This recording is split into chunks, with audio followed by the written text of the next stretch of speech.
हरे कृष्णा। चैत्र मास के कृष्ण पक्ष की एकादशी को पापमोचनी एकादशी कहा जाता है। यह एकादशी चैत्र नवरात्रि से पहले आती है और साल की आखिरी एकादशी होती है। भगवान विष्णु को समर्पित इस एकादशी का अर्थ होता है समस्त पापों का नाश होना, अर्थात पापमोचनी एकादशी का व्रत करने से सभी पाप नष्ट हो जाते हैं और मृत्यु के बाद मनुष्य को वैकुंठ धाम की प्राप्ति होती है। इस दिन भगवान विष्णु की विधिवत रूप से पूजा अर्चना करने पर सभी मनोकामनाएं पूरी होती है और जीवन में सुख समृद्धि आती है। तो आइए जानते हैं 2025 में पापमोचनी एकादशी का व्रत कब रखा जाएगा, पारण का शुभ मुहूर्त क्या रहेगा और पूजा विधि के बारे में। इस बार एकादशी तिथि प्रारंभ होगी 25 मार्च दिन मंगलवार को सुबह 5:05 पर और इसकी समाप्ति होगी 26 मार्च बुधवार को सुबह 3:45 पर। एकादशी की तिथि इस बार 2 दिन है, तो ऐसे में व्रत रखने की तिथि को लेकर बहुत ज़्यादा दुविधा बनी हुई है। तो आज इस वीडियो में हम इसी दुविधा को दूर करेंगे। तो आइए जानते हैं। इस बार पापमोचनी एकादशी का व्रत 25 मार्च मंगलवार को और 26 मार्च बुधवार को दोनों ही दिन रखा जाएगा। 25 मार्च मंगलवार के दिन एकादशी सारा दिन रहेगी। दोनों ही तिथियां सही हैं। मन में आप बिल्कुल भी आशंका ना रखें। भगवान विष्णु का प्यार और स्नेह के इच्छुक परम भक्तों को दोनों दिन एकादशी व्रत करने की सलाह दी जाती है। इसमें कोई संशय की बात नहीं। द्वादशी तिथि प्रारंभ होगी 26 मार्च बुधवार को सुबह 3:46 से और इसकी समाप्ति होगी 27 मार्च गुरुवार को, यानी 26 मार्च बुधवार की मध्य रात्रि का समय रहेगा, रात के 1:42। इस दिन सार्व सिद्धि योग भी बन रहा है, तो ऐसे में शिव योग इस बार 25 मार्च को दोपहर 2:53 तक रहेगा और बाद में सिद्धि योग प्रारंभ हो जाएगा।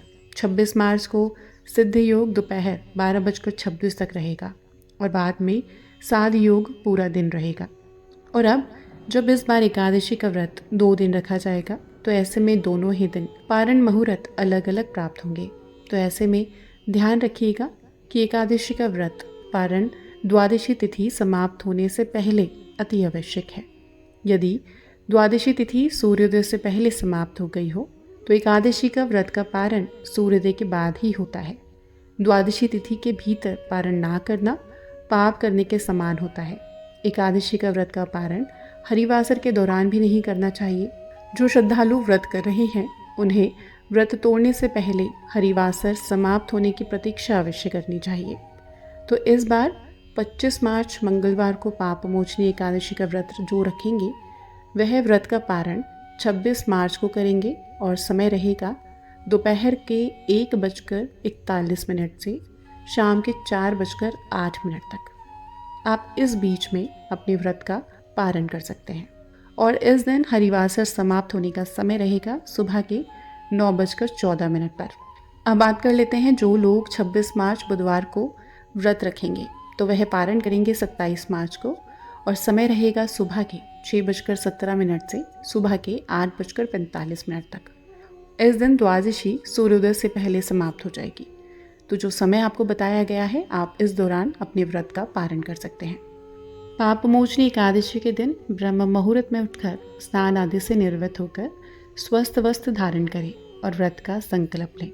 इसके बाद चौकी पर भगवान विष्णु की चतुर्भुज स्वरूप की मूर्ति या तस्वीर को रखें। हर जगह गंगा जल छिड़काव करें और पंचामृत से उनका अभिषेक करें। अभिषेक के बाद भगवान विष्णु को रोली अक्षत का तिलक लगाएं और तुलसी, पीले फूल, फल, धूप, दीप आदि निवेद अर्पित करें।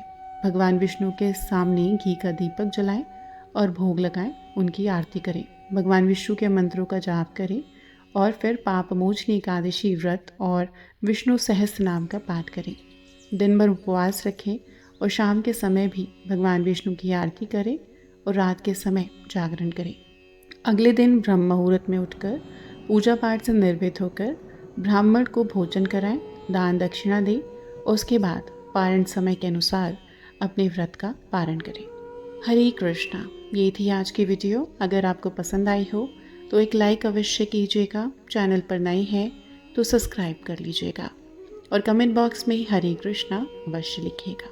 कहते हैं भगवान का नाम लिखने, जपने और बोलने से कल्याण होता है। तो कमेंट बॉक्स में हरे कृष्णा अवश्य लिखिएगा। धन्यवाद।